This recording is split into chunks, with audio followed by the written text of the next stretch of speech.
राधे राधे। मेरा नाम है निकिता शर्मा और आप सभी का स्वागत है श्रीमद् भागवत गीता की इस श्रृंखला में। पिछले श्लोकों में हमने समझा कि किस प्रकार श्री कृष्ण अर्जुन को समझाते हैं कि देहधारी प्राणी जो आत्म संयमी और अनासक्त है, 9 द्वारों वाले नगर में इस विचार से मुक्त होकर खुशी से निवास करते हैं कि वे किसी भी चीज के कर्ता या कारण हैं।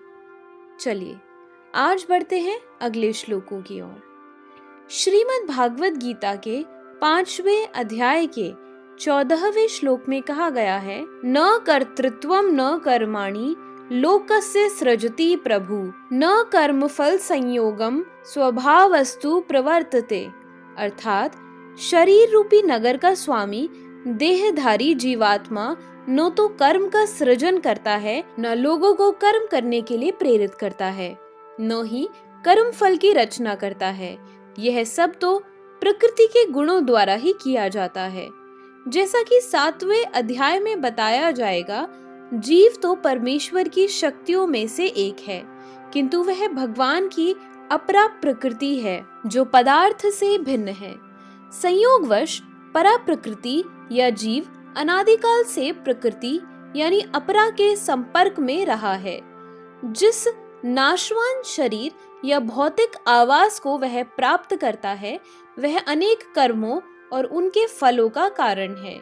ऐसे बद्ध वातावरण में रहते हुए मनुष्य अपने आप को अज्ञानवश शरीर मानकर शरीर के कर्म फलों का भोग करता है। अनंत काल से उपार्जित यह ज्ञान ही शारीरिक सुख दुख का कारण है। जो ही जीव शरीर के कार्यों से पृथक हो जाता है, त्यों ही वह कर्म बंधन से भी मुक्त हो जाता है।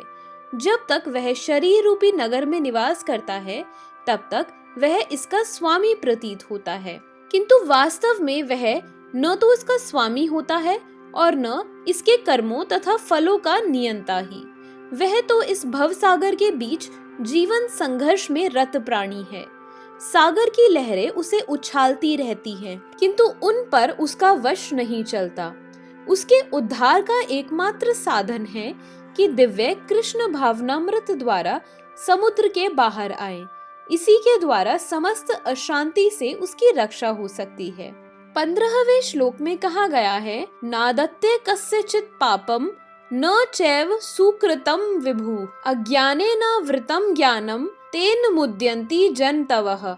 अर्थात परमेश्वर न तो किसी के पापों को ग्रहण करता है न पुण्य को, किंतु सारे देहधारी जीव इस अज्ञान के कारण मोहग्रस्त रहते हैं, जो उनके वास्तविक ज्ञान को आच्छादित किया रहता है।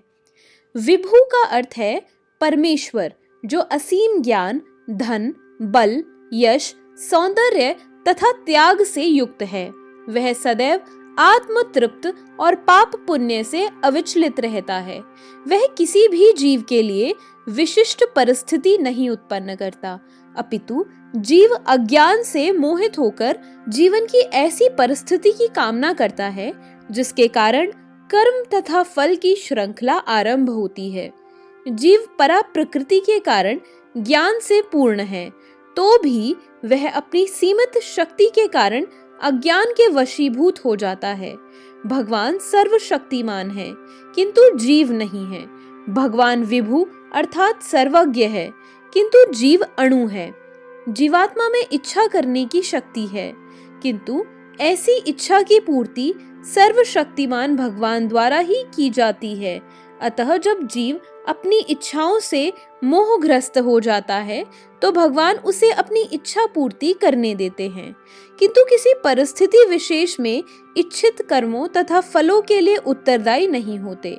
अतएव मोहग्रस्त होने से देहधारी जीव अपने को परिस्थिति जन्य शरीर मान लेता है और जीवन के क्षणिक दुख तथा सुख को भोगता है। भगवान परमात्मा रूप में जीव का चिर संगी रहते हैं। फलतः वे प्रत्येक जीव की इच्छाओं को उसी तरह समझते हैं जिस तरह फूल के निकट रहने वाला फूल की सुगंध को।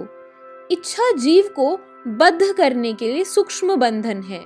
भगवान मनुष्य की योग्यता के अनुसार उसकी इच्छा को पूरा करते हैं।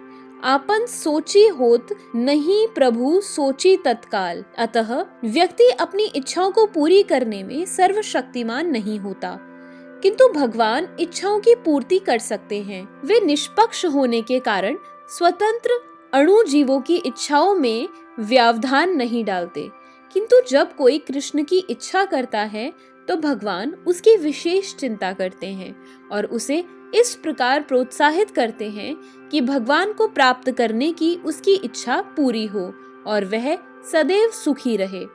अतः वैदिक मंत्र पुकार कर कहते हैं, एष उ ह्येव साधु कर्म कार्यति तम यमेभ्यो लोकेभ्य उन्नीनीशते।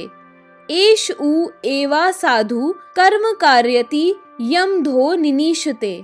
भगवान जीव को शुभ कर्मों में इसीलिए प्रवृत्त करते हैं जिससे वह ऊपर उठे। भगवान उसे अशुभ कर्मों से इसलिए प्रवृत्त रखते हैं जिससे वह नरक जाए। जीव अपने सुख दुख में पूर्णतया आश्रित है।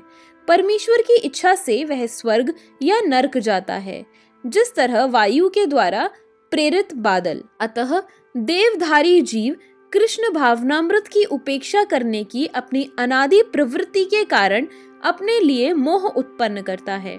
फल स्वरूप स्वभावतः सच्चिदानंद स्वरूप होते हुए भी वह अपने अस्तित्व की लघुता के कारण भगवान के प्रति सेवा करने की अपनी स्वाभाविक स्थिति को भूल जाता है और इस तरह वह अविद्या द्वारा बंदी बना लिया जाता है।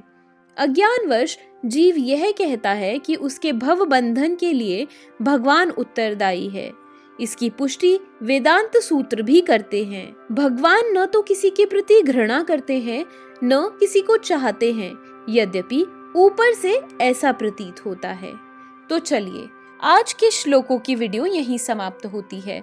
अगर आप सभी लोग श्रीमद् भागवत गीता की इस श्रृंखला में हमारे साथ हैं, तो हमें अपने विचार कमेंट सेक्शन में जरूर बताएं और इस वीडियो को अपने परिवारजनों और मित्रगणों के साथ जरूर शेयर करें ताकि उनके जीवन में भी इस सुंदर ज्ञान का आगमन हो सके।